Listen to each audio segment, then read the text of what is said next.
ছোট্ট বাসার ড্রয়িং রুমে বসে আছে মেয়েটি, মাথায় ওড়না দিয়ে ঘোমটা দেওয়া, একটা সালোয়ার আর একটা ফ্রক শুধু গায়ে জড়ানো। নাতাশা একটু আগে খেয়াল করেছে ফ্রকের পেছনে সেলাই করা। সে তার ক্ষুদ্র মস্তিষ্কে এই কথাটা বুঝে নিতে পারছে না যে নতুন বউ কেন এরকম পোশাক পরবে। নতুন বউ তো পরবে শাড়ি, তাও পরেছে একটা ছেঁড়া ফ্রক। তার বাবা নিজের ঘরে গিয়ে মাথা নিচু করে বসে আছেন, আর মা নতুন বউ হয়ে আসা মেয়েটাকে সমানে বকে চলেছে আর নিজের ভাগ্যের জন্য বিলাপ করছে। বড় ভাইয়া মেয়েটাকে তাদের বাড়িতে পৌঁছে দিয়েই কই যেন হাওয়ায় হয়ে গেছে। যাওয়ার সময় বলে গিয়েছে, ওকে আমি আজ বিয়ে করেছি, নিজের ইচ্ছেতে করিনি, বাধ্য হয়ে করেছি। একটু সময় অপেক্ষা করো, আমি একটা কাজ সেরেই আসছি। ভাইয়া একটু পর আসছি বলেও ঘন্টাখানেক হয়ে গেলেও তার আসার কোনো লক্ষণ দেখা যাচ্ছে না। এর মধ্যে নাতাশার ছোট ভাই নাবিল নিজেদের বাড়ি এসে উপস্থিত হয়। মূলত মাই তাকে ফোন করে ডেকে পাঠিয়েছেন। নিজেদের এলাকায় ঢোকার পর লোকের মুখে কানা বসায় বুঝতে পেরেছে মা যা বলেছে সেটাই সত্যি। কিন্তু নিজের চোখে না দেখলে যেন বিশ্বাস হচ্ছিল না তার।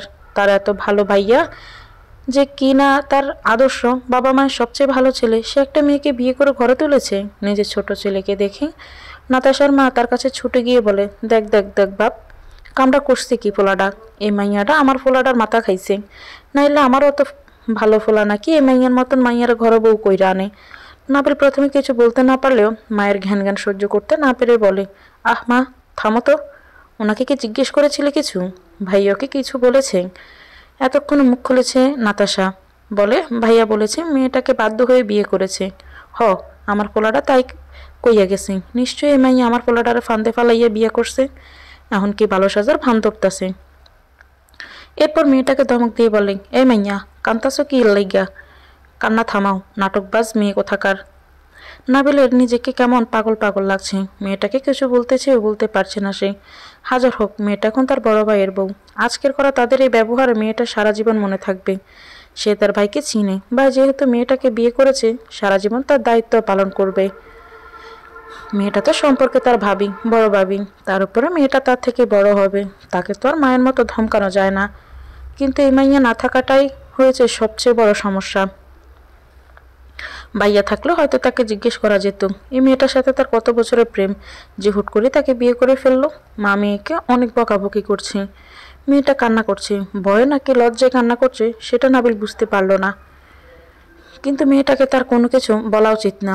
নিশ্চয়ই সে শুধু একটা কাজই পারে এখন, সেটা হচ্ছে মাকে থামানো। মা কি বাসায় না কথা বলছে মেয়েটার সাথে, কিন্তু মায়ের মুখের ভাষাটা তো খারাপ না। মা শুদ্ধ বাংলায় কথা বলতে পারে, যদিও এখন মা যে ভাষায় কথা বলছে সেটাই তার মাতৃভাষা। মানে জন্মের পর মা তার মায়ের কাছ থেকে এই ভাষায় শিখেছে, আর শুদ্ধ ভাষাটা শিখেছে বিয়ের পর। যদিও সেটা নাবিলের স্কুল মাস্টার বাবা অনেক দিনের অক্লান্ত পরিশ্রমের ফল। কিন্তু মা খুব বেশি রেগে গেলে এই ভাষা ব্যবহার করে। এই ভাষার যেমন অপকারিতা আছে তেমন উপকারিতাও আছে। অনেক শিক্ষিত ভদ্র দুশ্মনকে বিদায় করতে মায়ের এই ভাষাই যথেষ্ট। কিন্তু নাবিলের আজ মায়ের এই ভাষা মোটেও ভালো লাগছে না। মেয়েটার সামনে মাথা কাটা যাচ্ছে তার। চেনা নাই জানা নাই বাইরের একটা মেয়ের সামনে এভাবে কথা বলছি। আবার অনেক মানুষ বাইরে থেকে উঁকি মেরে কাহিনীও দেখছি। মেয়েটাকে যে কিছু একটা জিজ্ঞেস করবে সেটা করারও সুযোগ পাচ্ছে না।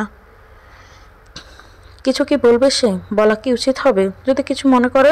নাবিলের হঠাৎ মনে হয় এই মেয়েটা একদিন তাদের পুরো পরিবারের দায়িত্ব নিজের হাতে পালন করবে, যেভাবে মা করেন। হয়তো এই মেয়ের মাধ্যমে সে ভাইপো পাবে। কোনো এক অলস দুপুরে সে যখন বাড়ির সামনের আম গাছের নিচে বসে থাকবে, তখন হয়তো মেয়েটি তার বাজি বা ভাইপোকে আম গাছের নিচে নিয়ে এসে গোসল করিয়ে তারপর পায়ের উপর শুয়ে দিয়ে তেল মালিশ করতে করতে বলবে, বুঝলি রে মা, যখন এই বাড়িতে বউ হয়ে এলাম তো দাদের কি তেজ, সে তেজ দেখে তো আমি কেঁদে কেটে অস্থির। আর তোর কাকা, সেও কি কম যায় নাকি? মায়ের মতোই আমাকে এটা সেটা জিজ্ঞেস করতে করতে অস্থির করে তুললো। আমি কে, কোথা থেকে এলাম, কি করি? আর আজ দেখ, তোর দাদি আমার হাতে রান্না ছাড়া কোনো খাবার মুখেও দিতে পারে না। আর তোর কাকা তো এখন বাচ্চা, উল্টো করে প্যান্ট পরে ঘর থেকে বের হয়। আমি না বলে দিলে কি ওর মান-ইজ্জত থাকতো? হ্যাঁ রে, তুই কোনো কথা বলিস না কেন? তোকে ডাকলাম পিছা করার জন্য, আর তুই থাম্বার মতো দাঁড়িয়েই আছিস। মায়ের ডাকে বাস্তবে ফিরে এলো সে। এতক্ষণ কি সব আবল তাবল ভাবছিল সে, কিন্তু আবল তাবল হলেও এমনটা তো হতেও পারে না। বাবা, সে শান্তিপ্রিয় মানুষ, মায়ের দিকেও দেখতে হবে, এই মেয়ের দিকেও দেখতে হবে। কিন্তু মায়েটা কি বললো এখন? বিচার করতে তাকে ডাকা হয়েছে? সে তো মায়ের কাছে সকালবেলাও দুগ্ধপোষ্য শিশু ছিল, আর এখন বিচারক? হায় আল্লাহ, এই জন্যই তুমি সেরা। সকালবেলা ফকির রে তুই, আমি আমির সন্ধ্যাবেলা। নিজেকে এখন অনেক বড় কিছু একটা মনে হচ্ছে তার। বোনের দিকে একটা ভাব নিয়ে তাকালো সে, কিন্তু পিঠে পিঠে ভাই বোন হয়, বোন তাকে মুখ বেঞ্চে দিয়ে নাক সিটকালো। তাতে নাবিলের কিছুই যায় বা আসে না। ইন্টার ফার্স্ট ইয়ারে পড়ুয়া নাবিলকে মা যেটুকু সম্মান দিয়েছে সেটুকুই তার জন্য যথেষ্ট। কিন্তু যেহেতু মা তাকে বিচার আসনে বসিয়েছে, তাই কিছু কথা হলেও তাকে বলা উচিত। নাবিল মনে মনে ঠিক করে নেয়, আপনি সম্বোধন করেই বলবে। একবার মেয়েটার দিকে আর চোখে তাকিয়ে নেয় সে। মেয়েটা এখন মাথা নিচু করে গুনগুনিয়ে কেঁদেই চলেছে। নাবিল একবার গলা খাঁক দিয়ে কিছু একটা বলতেই যাবে, কিন্তু তার আগে সে ঘরে প্রবেশ করে তার বাবা। বলে, নাতাশা, তোমার মায়ের মুখের ভাষা সংযত করতে বলো, না হলে কিন্তু আমার চেয়ে খারাপ কেউ হবে না। বাবার কথায় মায়ের কিছুই যায় বা আসলো বলে মনে হলো না।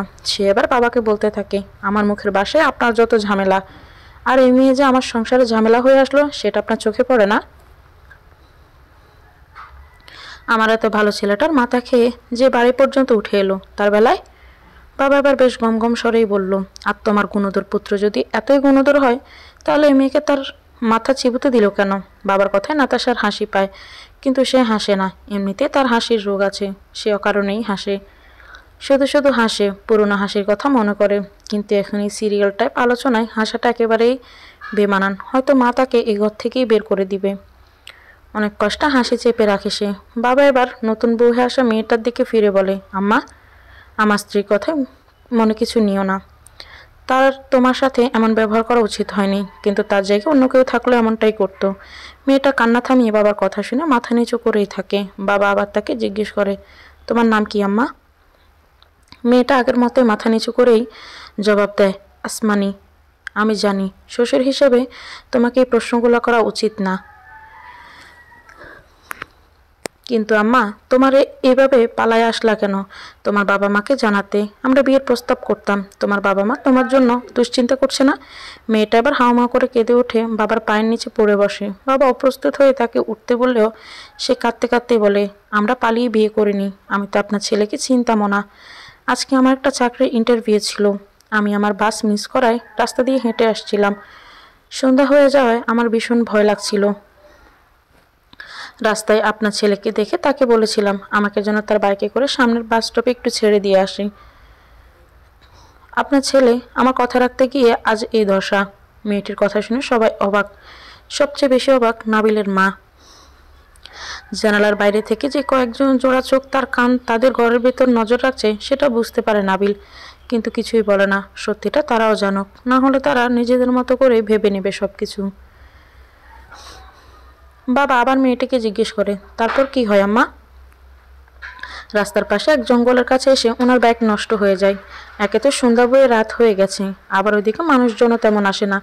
কিছু বখাটে ছেলে আমাদের দুজনকে নির্জন রাস্তায় দেখে ভাবে যে আমরা অনৈতিক কাজ করছি। তারা টাকা দাবি করে। আপনার ছেলেরা আর আমার ফোন কেড়ে নেয়। তারপর আরও টাকা দাবি করে, কিন্তু তেমন টাকা তাদের দিতে না পারায় তারা আশেপাশে থেকে মুরব্বি নিয়ে এসে আমাদের নামে বদনাম রটায়। তখন ওই মুরব্বীরে আমাদের বিয়ে পড়িয়ে দিয়েছে।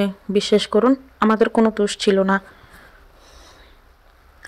মেয়েটির কথা শুনে উপস্থিত সবাই হকচকিয়ে যায়। নাবিলের মা শাহেদা বেগম এবার একটু নরম হন। তার উপর যতই হোক সেও নারী, নারীর চরিত্রের উপর দাগ পড়লে কেমন লাগে সে সেটা ভালোভাবেই জানে। নারীর কাছে তার চরিত্র ছাড়া নিজের বলতে আর কী বা আছে। শাহেদা বেগম মেয়েটার কাছে গিয়ে তাকে সোফায় বসিয়ে দিয়ে বলে, তোমার বাবা মাকে একটা কল দাও, এখানে আসতে বলো, তারা হয়তো দুশ্চিন্তা করছে। মায়ের নরম মন আর নরম ব্যবহারের পরিচয় পেয়ে মেয়েটি এবার মাকে জড়িয়ে ধরে বলে, আমার মা বাবা ভাই বোন কেউ নেই। মা ভাই আর বোন 2 বছর আগে ডেঙ্গু জ্বরে আক্রান্ত হয়ে আল্লাহর কাছে চলে গিয়েছে, আর বাবা সেই শোক সইতে না পেরে 2 মাসের মাথায় ব্রেন স্ট্রোক করে মারা গেছে। মেয়েটা কান্না করতে করতে কাশতে থাকে। শাহেদা বেগম নাতাশাকে তাড়াতাড়ি পানি নিয়ে আসতে বলে। নাতাশা পানি নিয়ে এলে মেয়েটি ডক ডক করে পানি খায়, যেন কতদিনের তৃষ্ণাক্ত সে। নাতাশার বাবা নাসিরুদ্দিন এবার মেয়েটিকে জিজ্ঞেস করে, তুমি এখন থাকো কই মা? আমি মেসে থাকি, টিউশনি করে নিজের খরচ চালাই। বহু কষ্টে নিজের গ্র্যাজুয়েশন কমপ্লিট করেছি। তোমাদের নিজের বাড়ি নেই?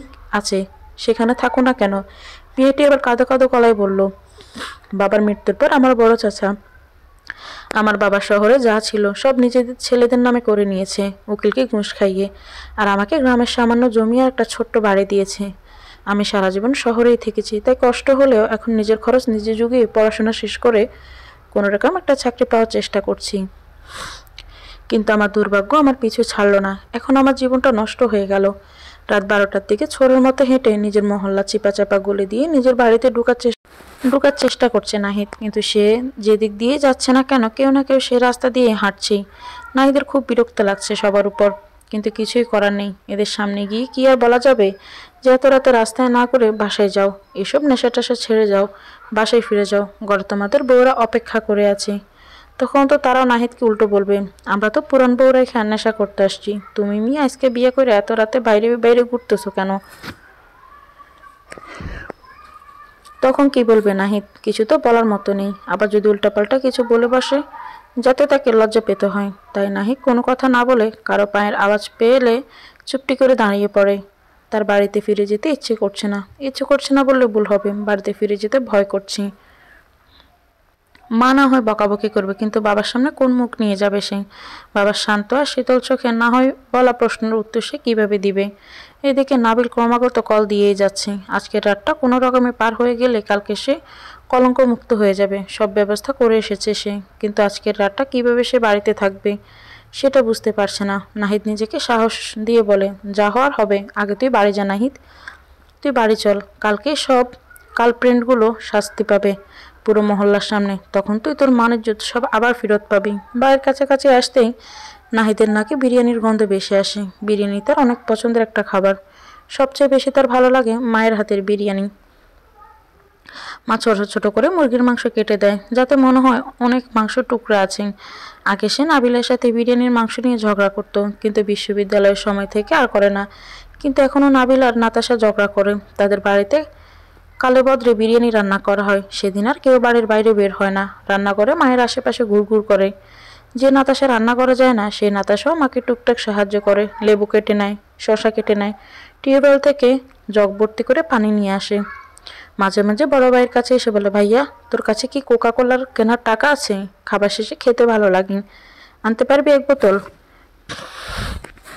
আজ নিশ্চয়ই তার বাড়িতে বিরিয়ানি রান্না হচ্ছে না। মা হয়তো বাড়ির সামনেই চেলা কাঠ নিয়ে বসে আছে তাকে মারার জন্য। এখন আর এসব ভেবে লাভ নেই, যা হওয়ার হবে। নিজেই নিজেকে কথাগুলো বলতে বলতে নিজের বাড়ির গেটের সামনে ভেতরে ঢুকে পড়ে। কিন্তু সে যা দেখলো তাতে তার অজ্ঞান হওয়ার দশা।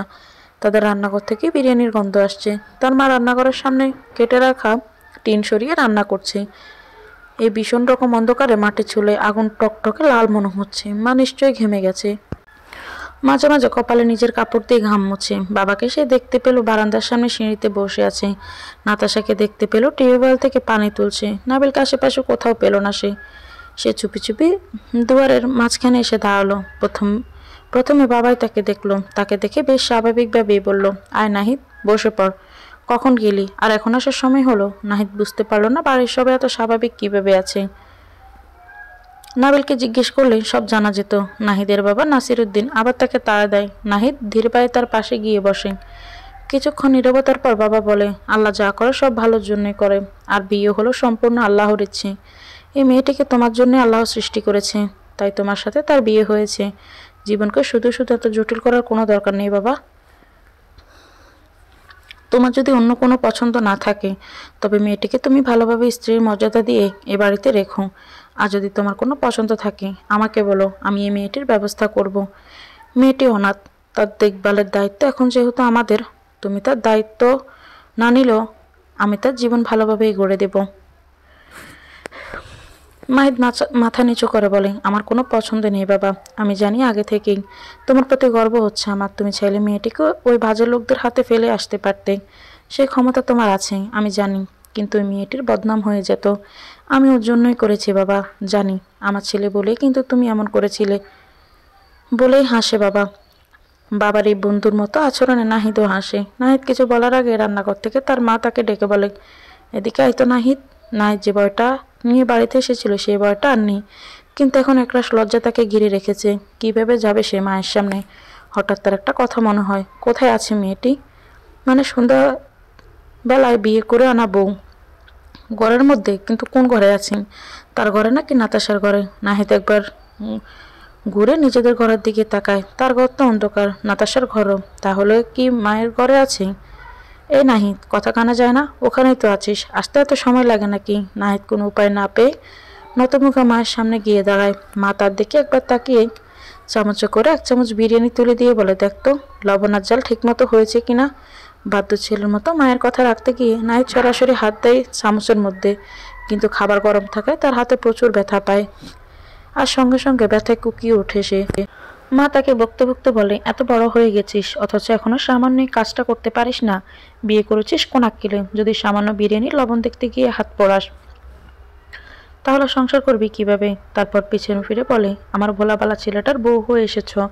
ভাগ্যক্রমে, সৌভাগ্য নাকি দুর্ভাগ্য সেটা বলতে পারবো না, কিন্তু এই সংসারটা কিন্তু তোমাকেই দেখতে হবে, বুঝলি আসমানি? মায়ের কথা শুনে নাহিদ মায়ের পেছনে মাথা তুলে তাকায়। মায়ের পেছনে চিপচিপে গড়নে এক মেয়ে বসে আছে, খুবই সাধারণ একটা মেয়ে,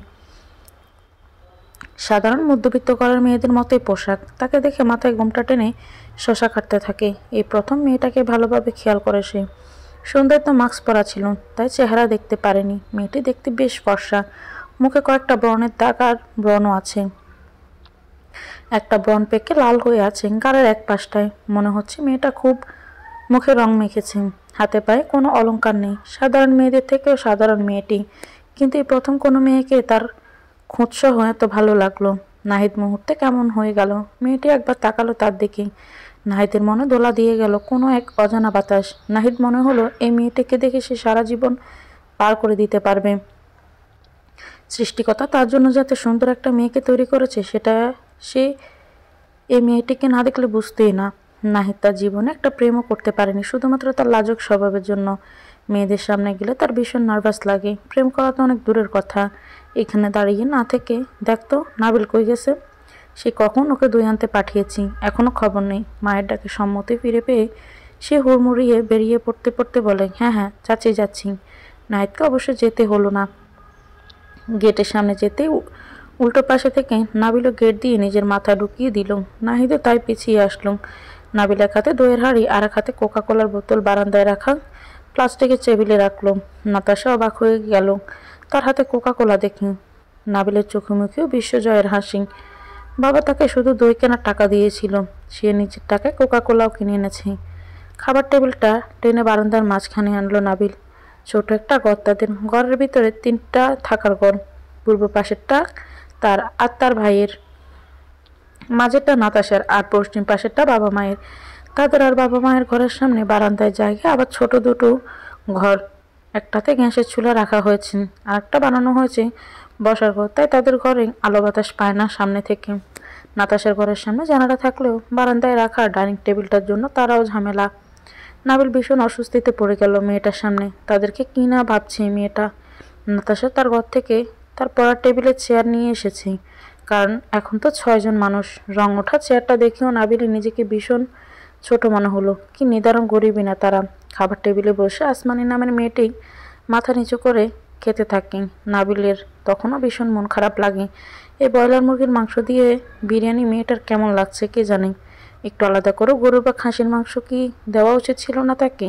তবে একটা বিষয় খুব ভালো লাগছে নাবিলের, তার বড় ভাই আর চোখা মেয়েটির দিকে কেমন করে যেন তাকাচ্ছে। সে ভালো মতোই বুঝতে পেরেছে ভাইয়ের এই মেয়েটিকে বেশ মনে ধরেছে।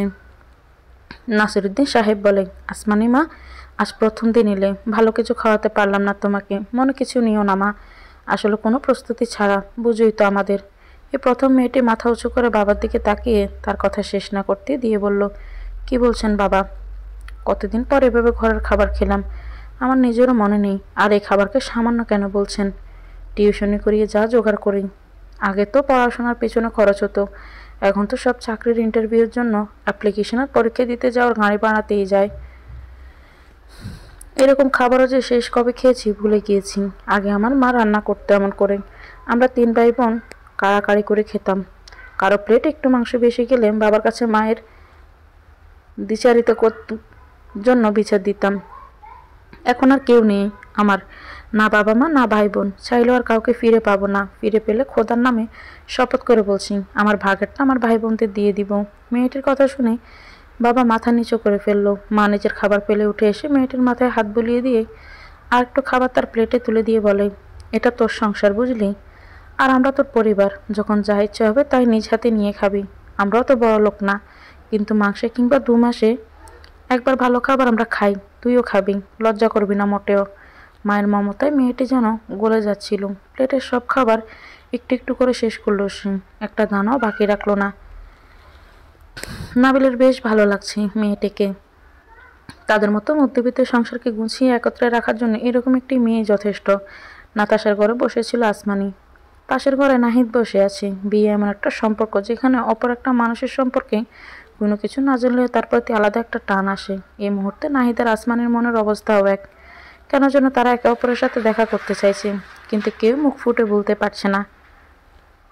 নাহিদ আর চোখে নাবিলের দিকে তাকাচ্ছে। ও বাচ্চাদের মতো বাটিতে করে দই চেটে চেটে খাচ্ছে। আসমানের সামনে থাকা তখন ভালোভাবে খেতে পারেনি বলে মাঝে মধ্যে বড় ভাইয়ের দিকে তাকিয়ে কেমন হাসি দিচ্ছি। নাহিদের মেজাজ গরম হচ্ছে ওকে দেখে। যেভাবে হোক, আজ তো তার বিয়ে হয়েছে, আজই তো বাসর রাত হওয়ার কথা, কিন্তু এই নাবিল তো আর বের হওয়ার নামই নিচ্ছে না। আর এদিকে আসমানি দরজার দিকে বারবার তাকাচ্ছে, কখন তার শাশুড়ি ঘরে এসে তাকে ওই ঘরে যাওয়ার জন্য বলবে।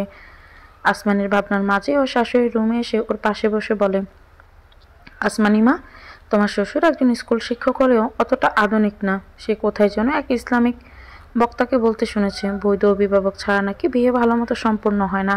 আমরা কেউ নিশ্চিত নই কথাটার ব্যাপারে, কিন্তু এক রাতের জন্য মেনে নিতে তো কোনো সমস্যা নেই।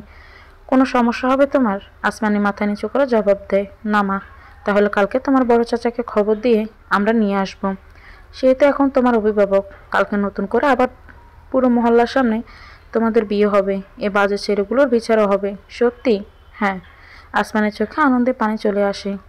ওর শাশুড়ি ওকে রেখে নাহিদের রুমে গিয়ে ওকেও কথাগুলো জানায়। নাহিদ এই প্রচণ্ড গরমে কাঁথা দিয়ে নিজের পুরো শরীর ডেকে মুখ বোতা করে শুয়ে থাকে। আর আসমানি সৃষ্টিকর্তার কাছে শুকরিয়া জানায় সবকিছু ভালোভাবে সম্পন্ন হওয়ার জন্য। সে একটা নতুন পরিবার পেয়েছে, নতুন বাবা মা, ভাই বোনও পেয়েছে। নাহিদ, অর্থাৎ নিজের স্বামীর কথা মনে হতে গাল দুটো লাল হয়ে ওঠে তার। নিজেই নিজেকে বলে, না রে আসমানি, আল্লাহ তোকে পরিবারের সাথে একটা স্বামীও বকশিশ দিয়েছেন। শাহাদা বেগম আজ কাজের শেষ নেই, সকাল থেকে রান্না করে আছে সে। তাদের কাছে বেশ কিছু আত্মীয় স্বজন এসেছে বড় ছেলের বিয়ে উপলক্ষে, তাদের জন্য রান্না বান্না করতে হবে। সবাই নিজেদের নিয়েই ব্যস্ত, কেউ তাকে একটু সাহায্য করার মতো নেই। নিজের ভীষণ রকম সৎ স্বামীর একার রোজগারের সংসার যে আর চলে না। তার ভাসুর আর দেবর দুজনেই অডল সম্পত্তির মালিক। দুটো বাড়ির পরে পরেই তাদের দুজনের বিল্ডিং আছে, অথচ তার স্বামী সততার জন্য তেমন কিছুই করতে পারেননি। একদিকে তার অবসর নেওয়ার সময় এসে গেছে, আরেকদিকে তার বড় ছেলে এখনো চাকরি পাচ্ছে না। পড়াশোনা শেষ করেছে আরো 4 বছর আগে। এই দুর্মূল্যের বাজারে একার রোজগার আর সংসার চালানো সম্ভব হচ্ছে না। ছেলেটাকে এবার কি বলবেন? ঘুষ ছাড়া যে ইদানিং চাকরি পুরো সোনার হরিণের মতন, সেটা তো আর তার মতো মূর্খ মানুষ বুঝে।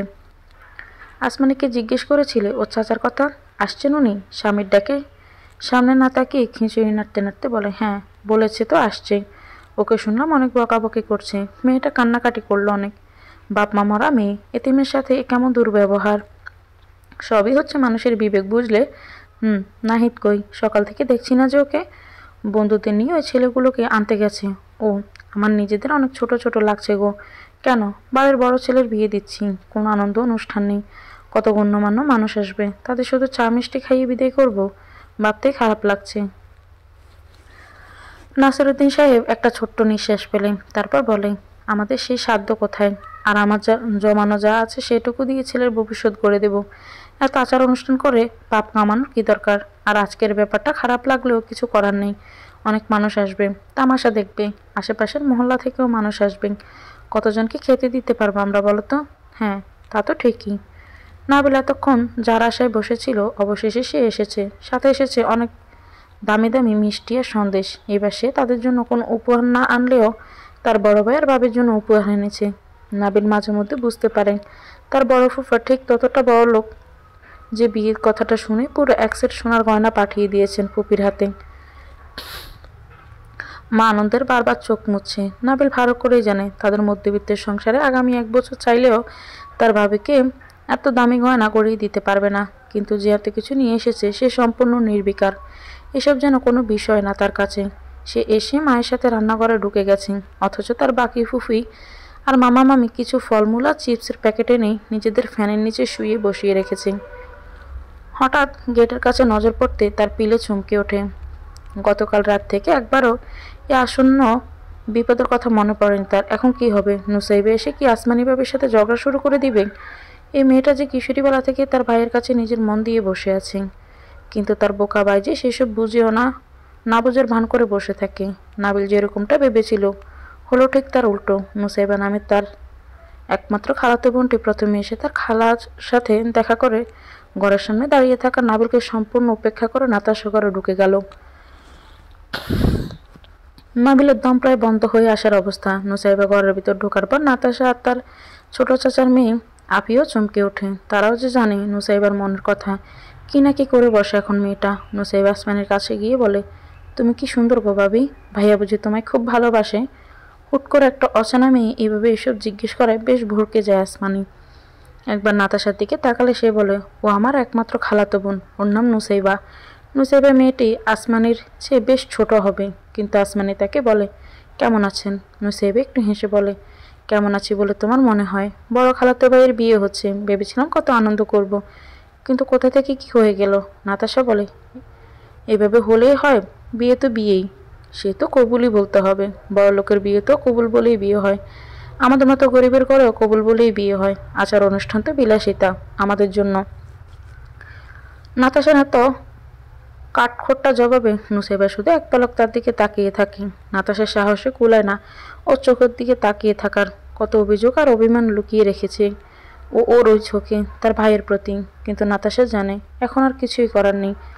যার প্রতি এমনই মনে না টানে তার সাথে সংসার করবে কিভাবে?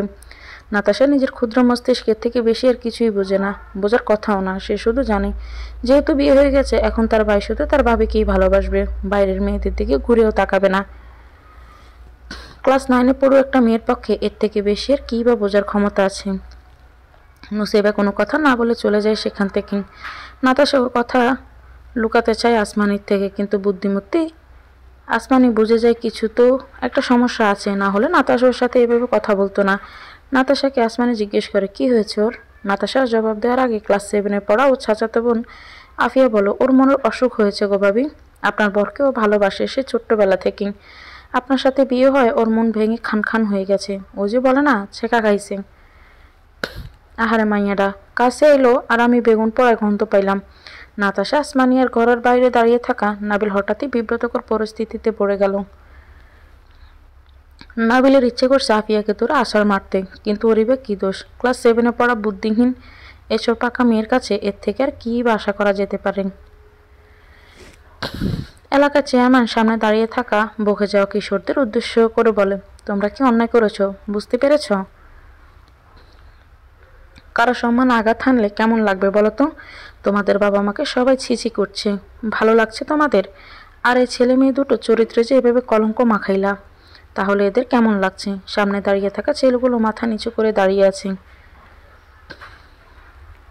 তাদের চোখ মুখের বেহাল দশা। চেয়ারম্যান সাহেব তাদের আবার জিজ্ঞেস করে, কোন এলাকার মুরব্বি ধরিয়া আইনা বিয়ে ফরাইছো কও তো? একটা ছেলে কাচুমাচু করে বলে, চিনি না চাচা, মনে হয় তাবলিগ বা চিল্লাত থেকে ফিরতেছিল, একজন কাজীও নাকি ছিল। তারাই বলল তাড়াতাড়ি বিয়ে ফড়ায় ওনাদের পাপ থেকে মুক্তি দিতেন। আমরা তো শুধু টাকার জন্য চিল্লাপাল্লা করছিলাম, ওনারা এসে যে এভাবে বিয়ে পড়িয়ে দিয়ে যাবে বুঝতে পারি নাই। চেয়ারম্যান সাহেব আবার নাহিদের উদ্দেশ্যেই বলেন, চোররেও তো মানছে এমন করে পিটায় না বাপ, এত মার দিছেও যে চোখ মুখ ফুললে গেছে। নাহিদের বেস্ট ফ্রেন্ড সোহাগ বলা, চাচা ওরা এলাকায় ছাইরা পালাচ্ছিল, কি আর করবো? গেল মাথা গরম হয়ে, দিলাম কয়েকটা, যাকগে সেসব বাদ দাও।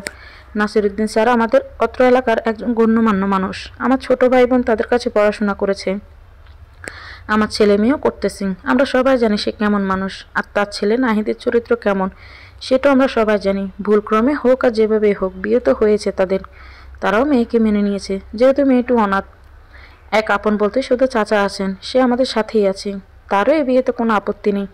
ছেলে মেয়ে একে অন্যকে পছন্দ করেছে, তাই তারা সবার সম্মতিতে আবার বিয়ে করতে চাচ্ছে। আপনাদের দুই পরিবারের কারো কিছু বলার থাকলে বলেন। নাসিরুদ্দিন সাহেব বলে, আমাদের কিছুই বলার নেই, মেয়ে আমাদের ঘরে যেহেতু আছে আমরাও চাই ও মেয়ের মতোই থাকুক। মেয়ের চাচার কোনো কথা আছে কি? আসমানের চাচা আনোয়ার হোসেন খানিকটা বিরক্তি নিয়ে বললেন, আমার আবার কি বলার থাকবো, যা হওয়ার তা তো হইয়াই গেছে। এখন আপনাদের কোনো দাবি দেওয়া থাকলে বলতে পারেন। আমি যেহেতু এখন একমাত্র অভিভাবক, আমি আমার সাধ্যমতো চেষ্টা করব। নাসিরুদ্দিন সাহেব বললেন, আমি কেমন মানুষ সেটা আমার এলাকার মানুষজনই জানে। আমি আর কি বলবো, আমার কোনো কিছুই দরকার নেই, আপনি নিশ্চিন্তে থাকুন। নাবিল আসমানি চাচার কথা শুনে মনে মনে বলে, দিতে তো চাইবেনি, সবই তো নিজের ছেলের নামে করে নিয়েছ, একটু অংশ ছেড়ে দিলে তো দিতে চাইবে। এবার যত সব আজে বাজে মানুষ থাকবে না, একটুও থাকবে না, সব জলে ভেসে যাবে। টেকো মাথা কোথাকার। জল ভরা চোখে নুসাইবা তাকিয়ে দেখলো তার ভালোবাসার মানুষটা অন্য একটা মেয়ের সাথে তিন কবুল বলে বিয়ে করে নিল। উপস্থিত সবাই বেশ খুশি। নুসাইবার মনে হলো তার নাহিদ ভাইও খুশি, না হলে কি এভাবে আর চোখে মাঝে মাঝে বউর দিকে তাকাতো, নাকি এত মুরব্বীর মাঝেও। আফিয়ার থেকে শুনেছিল কালকে রাতে নাকি তারা আলাদা ছিল। নুসাইবার মনে একটা ক্ষীণ আশার সঞ্চয় হয়েছিল। নাহিদ ভাই হয়তো মেয়েটিকে মেনে নিতে পারেনি বলে আলাদা ছিল। সে ভেবেছিল কোনোভাবে বিয়েটা ভেঙে দিবে। নাহিদ ভাই যদি মেয়েটিকে পছন্দ করত তাহলে নিশ্চয়ই কালকে তারা আলাদা থাকতো না। কিন্তু তার বড় খালাকে তার মনের কথাগুলো বলতে চেয়েও বলতে পারেনি। কিন্তু যখন মন স্থির করলো বলার জন্য, তখনই দেখলো নাহিদ ভাই হাসি মুখে লাল বেনারসি নিয়ে বাড়িতে ঢুকছে। নুসাইবার কিছু বুঝতে না পারলেও তার ভালোবাসার মানুষটার মুখের হাসি যে কতটা আনন্দের সেটা মুহূর্তেই বুঝে গিয়েছিল। নাতাশাকে চেপে ধরতে নাতাশা বলেছিল, বিয়ে বৈধ নয় বলেই নাকি মা তাদের আলাদা থাকতে বলেছিল। আলহামদুলিল্লাহ, বিয়ে সম্পূর্ণ হয়েছে। আপনারা নবদম্পতিকে দোয়া করুন যেন তারা সারা জীবন একসাথে সুখে শান্তিতে থাকতে পারে। নুসাইবা ঘর থেকে বের হয়ে আসে কথাগুলো শুনে। বিয়ে হয়ে গেছে, তার ভালোবাসার মানুষটাকে পাওয়ার আর কোনো সম্ভাবনাই নেই। সে এখন অন্য কারো। এতক্ষণ নুসাইবা নিজের চোখের পানি আটকে রাখতে পারলো, এখন আর পারে না। দুয়ার থেকে সবার অগোচরে নাহিদের ঘরে গিয়ে আলনা থেকে ওর একটা শার্ট নিয়ে নিজের ব্যাগে ভরে মায়ের কাছে গিয়ে বলে, মা, আমাকে যেতে হবে, আমার কোচিংয়ে যেতে হবে, বিয়ে তো হয়ে গেছে, আমি চলে যাই। ওর মা দুয়ারেই ছিল, সবার সাথে আনন্দ করছিল। মেয়ের কথায় বিরক্ত হয়ে বলে, এত অল্প সময়ের জন্য আসার কি দরকার ছিল? কবুল বলা শোনার জন্য কি আসছিলি? খেয়ে যা, বাড়িতে তো আমি রান্না করিনি, সমস্যা নেই, আমি কিছু কিনে খেয়ে নেব। আচ্ছা যা, সাবধানে যাস, পৌঁছে আমাকে একটা মিস কল দিবি। মায়ের কথায় উত্তর না দিয়ে নুসাইবা মাথা নিচু করে বের হয়ে আসে বাড়ি থেকে। শেষবারের মতো একবার পিছনে ফিরে দেখে তার ভালোবাসার মানুষটা তার স্ত্রীকে কি যেন বলছে। তার মা বাবা সবাইকে মিষ্টি মুখ করাচ্ছে। হঠাৎ কে যেন তার দিকে তাকিয়ে বলে, নুসাইবা, মিষ্টি তো খেয়ে যা। নুসাইবা দাঁড়ায় না সেখানে, এই মিষ্টি তার গলা দিয়ে নামবে না। নুসাইবা চিৎকার করে কান্না করতে চাইছে, কিন্তু গলার কাছে কান্না যেন কুণ্ডলি পাকিয়ে বসে আছে। শুধু চোখ দুটো থেকে বৃষ্টির মতো পানি পড়ছে। কালকে রাত্রে নাহিদের সান্নিধ্যে যাওয়ার কথা ভাবলেও এখন আসমানের ভীষণ লজ্জার ভয় লাগছে। তার ফুপি শাশুড়ির ছেলের বউ এসে তাকে সাজিয়ে দিয়েছেন। পাশের ঘরে নাহিদের বন্ধুরা বাসর ঘর সাজাচ্ছেন আর নাহিদের থেকে ট্রিট চাইছে। মাঝে মধ্যে এমন এমন কথা বলছে যার কিছু শব্দ এই ঘরেও আসছে। আসমানের লজ্জায় লাল নীল হয়ে যাচ্ছে। তার এই অবস্থা দেখে তার ফুপি শাশুড়ির ছেলের বউ বলে, আসমানি, আমার দেবর কিন্তু বড্ড লাজুক, তোমাকে কিন্তু সবকিছু শুরু করতে হবে বলেই ফিক করে একটা হাসি দেয়। আসমানির কান গরম হতে থাকে। তার অবস্থা দেখে ভাবি বলে, আরে মজা করলাম, আমার দেবর লাজুক সেটা ঠিক আছে, জীবনে একটা প্রেমও করতে পারেনি, তার মানে কি জানো তো? কি? তার সব ভালোবাসা তার বউয়ের জন্য লুকিয়ে রেখেছে। আর বাইরে থেকে দেখতে যেসব ছেলেরা লাজুক লাজুক হয় তারা কিন্তু বেশ বউ পাগলাও হয়। এদিক থেকে কিন্তু তোমার বেশ সুবিধা। আসমানি কিছুই বলে না। নাহিদের এক বন্ধু এসে বলে, নতুন ভাবিকে নিয়ে আসেন ভাবি, নাহিদের থেকে টাকাও নিতে হবে, চলো আসমানি, তোমাকে বসিয়ে দিয়ে আসি। অপেক্ষা করতে হবে এখন, অপেক্ষার প্রহর এখন অমন হবে যে মনে সে আসছে কেন, আর যখন আসবে তখন মনে হবে এখন কি হবে। কথাগুলো বলে তিনি আবার খিলখিল করে হাসে। আসমানিকে নিয়ে এসে পাশের ঘরে বসায়। বাইরে সবাই নাহিদের থেকে টাকা চাইছে, না হলে ঘরে ঢুকতে দিবেন না তাকে। আসমানি নিজের দিকে তাকায়, কেমন হবে তার জীবন? যা হলো তা কি ভালো হলো? সে সব মানিয়ে নিতে পারবে তো, নাকি তার মনে ভাগ্যের মতো এ আশ্রয় হারাতে হবে? এখন বিরক্ত লাগছে অপেক্ষা করতে। ভাবি ঠিকই বলেছিল, এই অপেক্ষার প্রহর সত্যিই শেষ হচ্ছে না। নাবিলের ভীষণ অস্বস্তি হচ্ছে, ভেবে যে সে ফেসে যাবে সেটা কোনাক্ষরেও টের পায়নি সে। পাশের বাড়ির সেলিমের ঘরে শুয়েছে আজ সে। তার ঘরটা, মানে তার আর তার ভাইয়ের ঘরটা এখন শুধু তার ভাইয়ের না, ভাবিরও।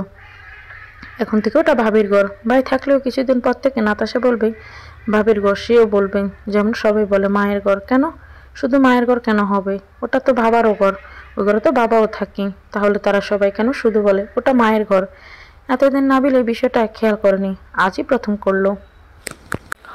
4 বছর আগে যখন নাতাশার সাথে দাদা দাদি থাকতো তখনও তো সবাই বলতো দাদির ঘর। প্রথমে দাদা, তারপর দাদি চলে গেল 3 মাসের ব্যবধানে। বড্ড ভালোবাসতো বুড়ো বুড়ি একে অপরকে, তাই হয়তো আলাদা থাকতে পারেনি বেশি দিন।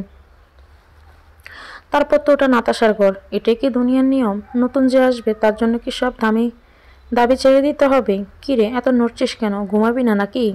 ঘুম জ্বালানো কণ্ঠে বলে সেলিম। তুই ষাঁড়ের মতো নাক ডাকলে কিভাবে ঘুমাবো? ও, আমি নাক ডাকি নাকি? আচ্ছা ঘুমো। আর ডাকবো না। কিন্তু সেলিম বেশিক্ষণ তার কথা রাখতে পারল না। কয়েক মুহূর্তে পরে আবার নাক ডাকা শুরু করে দিল।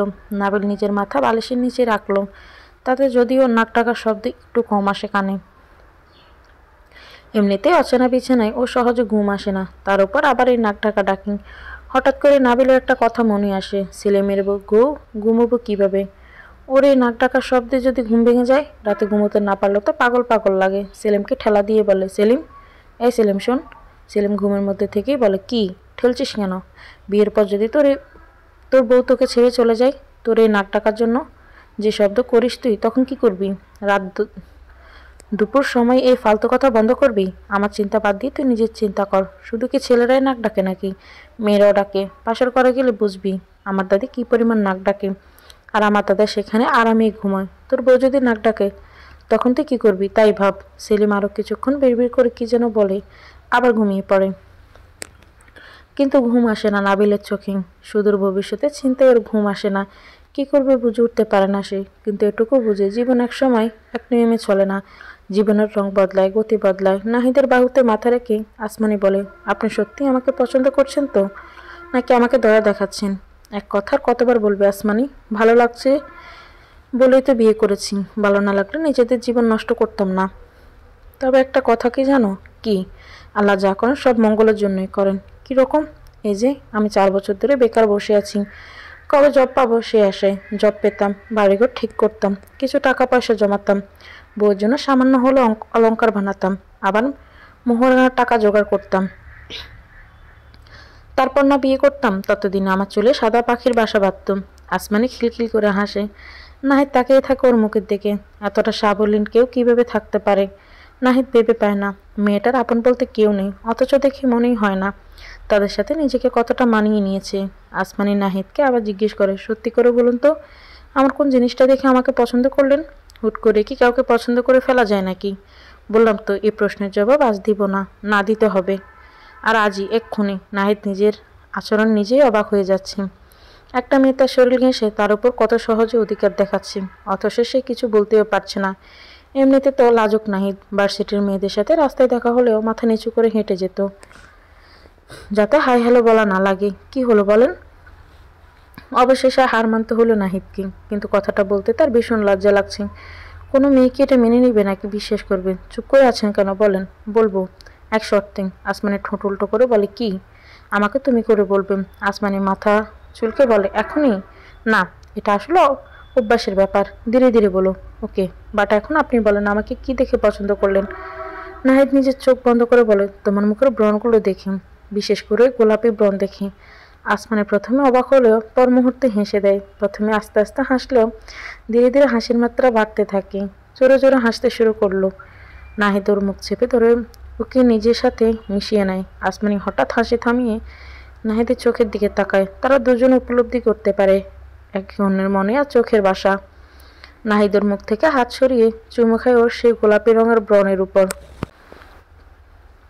আসমানির চোখে পানি চলে আসে। সে বুঝে যে তার স্বামী মিথ্যে কথা বলছে না, সে তাকে ভালোবেসেছে তার খুঁত দেখেই। নাহিদ আসমানির চোখে পানি মুছে দিয়ে বলে, ভালোবাসি। তোমার ঠান্ডা লেগে যাবে না তো এত সকালে গোসল করলে? তোমার চুলও তো বেশ বড় বড়। আমার অভ্যাস আছে মশাই, হোস্টেলে আমি সকালেই গোসল করতাম, দিনে তো সিরিয়ালই পাওয়া যেত না। এখানেও সকালেই গোসল করতে হবে? হ্যাঁ, তা তো অবশ্যই, বলে চোখ টিপে দেয় নাহিদ। আসমানি লজ্জা পেয়ে বলে, বজ্জাত লোক, ভুল কিছু কি বলেছি? না, তবে আর একটা ব্যাপারও আছে। কি? আসমানি একটু ইতস্ত করে বলে, আপনাদের বাড়ির 2 পাশে বিল্ডিং, দিনে গোসল করলে উপর থেকে দেখা যাবে। টিউবওয়েলের চারপাশে তো বেড়াও নেই, নাহিদের কপালে চিন্তার ছাপ পড়ে। আসমানি ভুল কিছু বলেনি, সে তো সারা জীবন ফ্ল্যাট বাড়িতেই থেকেছে, সে সেখানেই অভ্যস্ত। মাও সারা জীবন সকালের দিকেই গোসল করে, কিন্তু সমস্যা হয় নাতাশাকে নিয়ে। মাঝে মাঝে ওর এটা সেটা বলে, একটা আলাদা গোসলখানা বানানোর জন্য, না পারলে টিউবওয়েলের চারপাশে বেড়া দেওয়ার জন্য। একবার দিয়েছিল ওর বাবা, কিন্তু সেবার আগুন লেগে সেগুলো পুরো ছাই হয়ে গেছে। নাহিদ গম্ভীর মুখে বলে, চিন্তা করুন আসমানি, আমি বেড়া দেওয়ার ব্যবস্থা করব চারপাশে। উপরে একটু দিয়েন, বিল্ডিং থেকে দেখা যায়। আমাদের হোস্টেলের পাশে এরকম কয়েকটা বাড়ি ছিল, উপর থেকে দেখা যেত। দেখেছি আমি ব্যাপারটা। নাবিলের পড়ার টেবিলটা তোর ঘর থেকে বাসার ঘরে এনে রাখ নাহিদ, আর একটা সোফা ওর টেবিলের জায়গায় রাখ। কেন বাবা, বুঝিস না কেন? পরের বাড়ি কতদিন থাকবে? আর আসমানিয়া, তোর জন্য তো আলাদা ঘর লাগবে এখন। এক ঘরে থাকবো নাকি সবাই? হ্যাঁ, ঠিকই বলেছ তুমি। দেখি আমি কি করি, ততদিনে বসার ঘরে নাহিদের থাকার ব্যবস্থা করি। বাজার থেকে একটা চারপায়া চৌকি কিনে এনে আসিস দুপুরে। আচ্ছা বাবা। কি টিউবওয়েলের চারপাশে বেড়া দেওয়ার দরকার? আসমানি, মা আবার নাতাশাও বড় হয়ে গেছে এখন। হ্যাঁ, সে কি আর বুঝি না আমি? অত সাধ্য কই আমার, তাও দিব, চিন্তা করিস না। নাহিদ, তোর বন্ধু এসেছে, তোকে ডাকছে, বাইরে আয়। মায়ের ডাকে বাইরে বের হয়ে দেখে ওর বন্ধু রাসেল সামনে দাঁড়িয়ে আছে, মিষ্টির প্যাকেট হাতে নিয়ে। তাকে দেখে হাসি মুখে বলে, বউ পেয়ে দুনিয়া ভুলে গেলি নাকি? সরি রে দোস্ত, তোকে জানাতে পারিনি কালকে।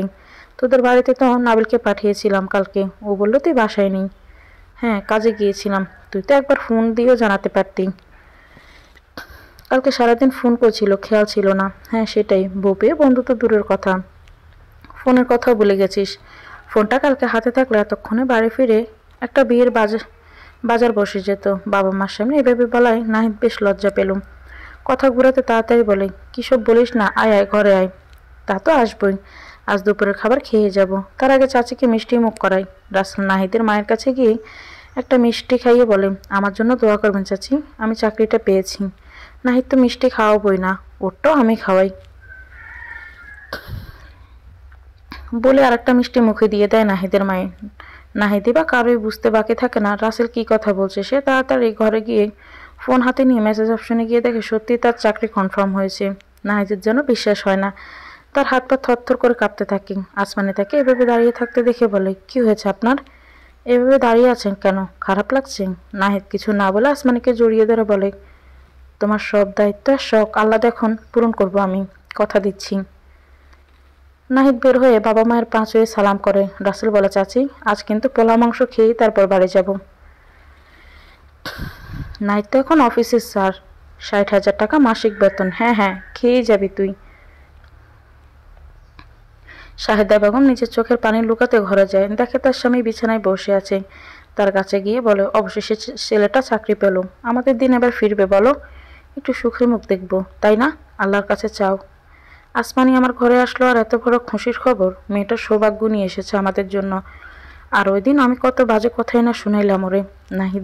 নাহিদের বাবা জানে ওনার স্ত্রী এমন ধারণা ভুল, তারপরে সে তার ভুল ভাঙিয়ে দেয় না। ভাবুক না একটু ভুল, তাতে যদি সম্পর্ক ভালো থাকে তাহলে ক্ষতি কি? নাহিদের বড় চাচার মেয়ে রোজিনা এসেছে আসমানিকে দেখতে।